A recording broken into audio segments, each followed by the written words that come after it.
আমি প্ল্যান করে বাসা থেকে বের হয়ে যাই এবং আমি সাকসেসফুল যে আমি তোদের হাতে নাতে ধরতে পেরেছি। এই কিভাবে পারলি আমাকে ধোকা দিতে? আর আমাকে যদি তোর ভালো নাই লাগে তুই তো আমাকে বলতে পারতি যে তুই আর আমার সাথে সংসার করতে চাস না, আমি তোকে মুক্ত করে দিতাম। কিন্তু তুই যেটা শুরু করেছিস সেটাকে ভালো বলে না, সেটাকে বলে নষ্টামো। আর নষ্টামো সব জায়গায় চলে না, কারণ এটা একটা ভদ্র ফ্যামিলি, এখানে কোনো নষ্টামো চলে না। থামো তুমি, অনেক বলেছো, তখন থেকে বলেই যাচ্ছো। কখনো কি তুমি আমার কথা চিন্তা করেছো? তুমি যে অফিস যাও, আমি কি করি একবার তো খবর নাও না, সারাক্ষণ শুধু টাকার পিছনে ছুটেই যাচ্ছো। কই, আমাকে তো কোথাও একবার মনে হয়নি একটু সময় দেওয়ার প্রয়োজন আছে। ও বিয়ে করলেই কি সব দায়িত্ব শেষ?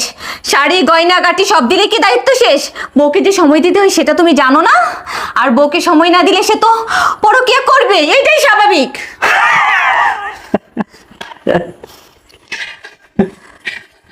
কি বললা? পাগল হয়ে গেছো তুমি। পাগল আমি হইনি যারা।